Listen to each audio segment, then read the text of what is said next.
नमस्कार सभी को। आज हम आवर्त सारणी में गुणों में आवर्तिता का अध्ययन करेंगे और उसे ट्रिक के माध्यम से समझेंगे। आवर्त सारणी में गुणों में आवर्तिता का तात्पर्य होता है कि आवर्त सारणी में एक ही आवर्त में बाएं से दाएं जाने पर तथा एक ही वर्ग में ऊपर से नीचे जाने पर विभिन्न तत्वों के विभिन्न गुणों में किस प्रकार परिवर्तन होता है, इसे गुणों में आवर्तिता कहते हैं। गुणों में आवर्तिता को समझने से पहले हम कुछ संबंधों के बारे में जानते हैं। इसमें पहला है ईएनएफ। ईएनएफ मतलब प्रभावी नाभिकीय बल। ईएनएफ जो होता है वो परमाणु क्रमांक के समानुपाती होता है और परमाणु में प्रोटॉन की संख्या के भी समानुपाती होता है। ईएनएफ जो होता है वो परमाणु में उपस्थित कोषों की संख्या के व्युत्क्रमानुपाती होता है और परमाणु के आकार के भी व्युत्क्रमानुपाती होता है, जबकि परमाणु आकार जो होता है वो ईएनएफ के व्युत्क्रमानुपाती होता है। दूसरा आयनन ऊर्जा, इसे आयोनाइजेशन पोटेंशियल या आईपी भी कहते हैं। आयनन ऊर्जा जो होती है वो ईएनएफ के समानुपाती होती है और आयनन ऊर्जा जो होती है वो परमाणु आकार के व्युत्क्रमानुपाती होती है।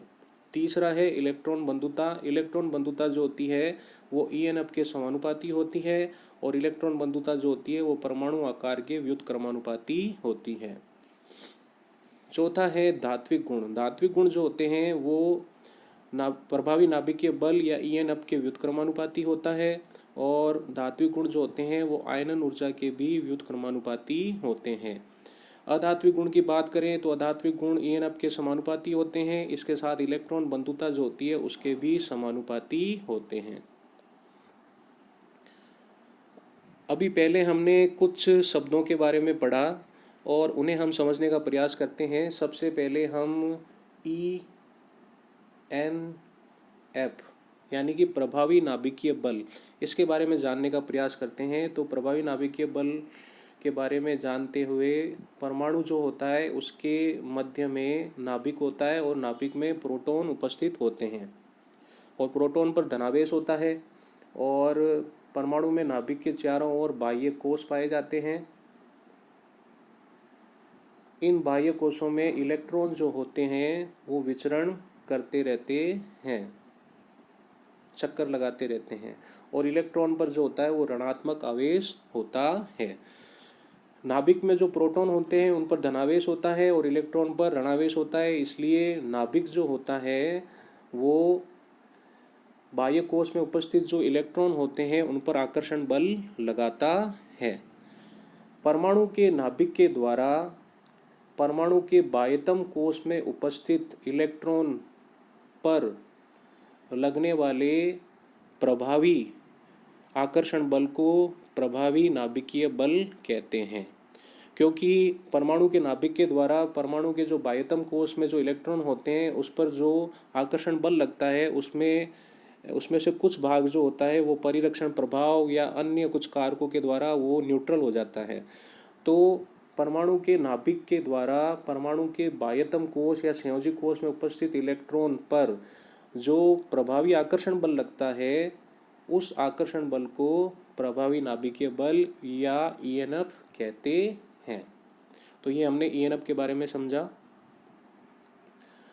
अगला शब्द है आईपी, आयोनाइजेशन पोटेंशियल। इसे हम आयनन ऊर्जा भी कहते हैं। इसे समझने का प्रयास करते हैं। यह किसी परमाणु का नाभिक है और इस नाभिक के चारों ओर ये बाह्य कोश हैं।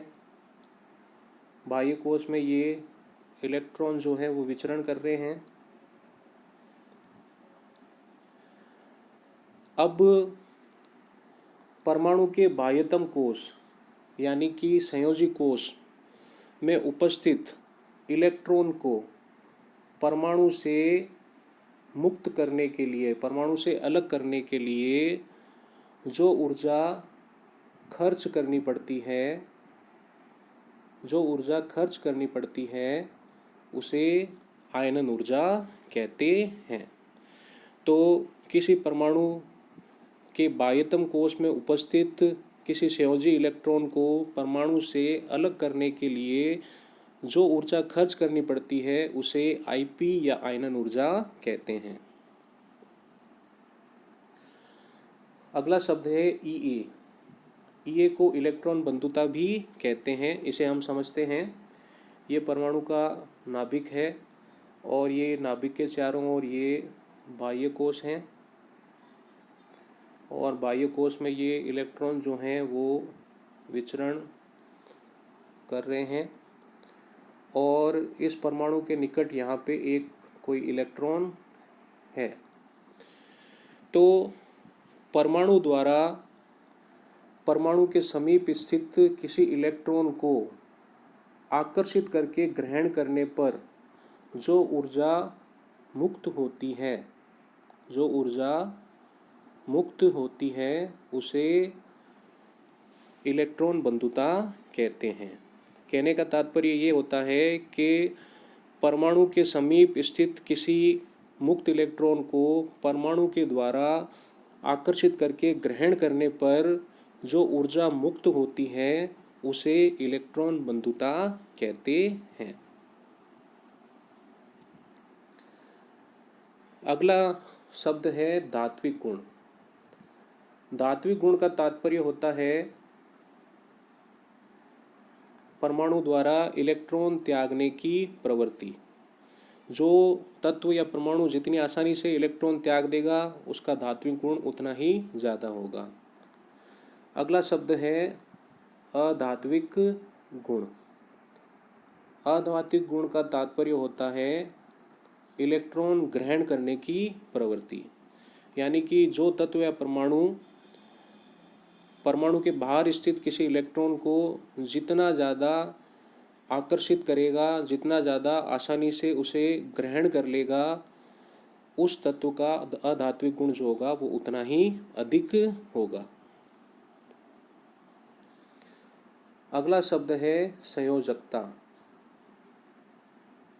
इसे भी हम समझते हैं। संयोजकता में हम एक परमाणु का उदाहरण लेते हैं। ये परमाणु का नाभिक है और ये नाभिक के चारों ओर बाह्य कोश है। बाह्य कोश में ये इलेक्ट्रॉन है और परमाणु का जो सबसे बाहर का जो कोश होता है, बाह्यतम जो कोश होता है, उसे संयोजी कोश कहते हैं। और संयोजी कोश में जो इलेक्ट्रॉन होते हैं उन्हें संयोजी इलेक्ट्रॉन कहते हैं। संयोजी इलेक्ट्रॉन कहते हैं। तो कोई तत्व या परमाणु अपने बाह्यतम कोश में, अपने संयोजी कोश में स्थायी विन्यास या अष्टक विन्यास को प्राप्त करने के लिए जितने इलेक्ट्रॉन का आदान या प्रदान, मतलब जितने इलेक्ट्रॉन का ग्रहण करता है या जितने इलेक्ट्रॉन को त्यागता है, उस संख्या को उस परमाणु की संयोजकता कहते हैं। तो इस प्रकार से हमने विभिन्न शब्दों को समझा और इन्हें समझे बिना हम गुणों में आवर्तिता को नहीं समझ पाते। अब हम आगे बढ़ते हैं। अब हम बात करते हैं आवर्त सारणी में गुणों में आवर्तिता। सबसे पहले एक ही आवर्त में बाएं से दाएं जाने पर, जब हम एक ही आवर्त में बाएं से दाएं जाते हैं तो कोषों की संख्या समान रहती है, क्योंकि एक ही आवर्त में जितने भी तत्व स्थित होते हैं उन सभी में कोष की संख्या जो होती है वो समान होती है। लेकिन परमाणु क्रमांक बढ़ने से प्रोटॉन की संख्या में वृद्धि होती है, लेकिन कोष की संख्या समान है। तो प्रोटॉन की संख्या बढ़ने की वजह से जो प्रभावी नाभिकीय बल ENF जो होता है उसमें वृद्धि होती है और प्रभावी नाभिकीय बल में वृद्धि की वजह से परमाणु आकार में कमी होती है। ENF में वृद्धि और परमाणु आकार में कमी की वजह से आयनन ऊर्जा में भी वृद्धि होती है और इलेक्ट्रॉन बंधुता में भी वृद्धि होती है। आयनन ऊर्जा में वृद्धि से धात्विक गुण में कमी होती है और इलेक्ट्रॉन बंधुता में वृद्धि से अधात्विक गुण में वृद्धि होती है। फिर एक ही आवर्त में बाएं से दाएं जाने पर तत्वों के ऑक्साइड की जो क्षारीयता होती है उसमें कमी होती है और अम्लीयता में वृद्धि होती है। एक ही आवर्त में बाएं से दाएं जाने पर तत्वों की जो संयोजकता जो होती है उसमें पहले वृद्धि होती है और फिर कमी होती है। तो ये एक ही आवर्त में बाएं से दाएं जाने पर गुणों में आवर्तिता हुई। अब हम एक ही वर्ग में ऊपर से नीचे जाने पर गुणों में किस प्रकार आवर्तिता होती है, गुणों में किस प्रकार परिवर्तन होता है उसे देखते हैं। एक ही वर्ग में ऊपर से नीचे जाने पर कोषों की संख्या में वृद्धि होती है।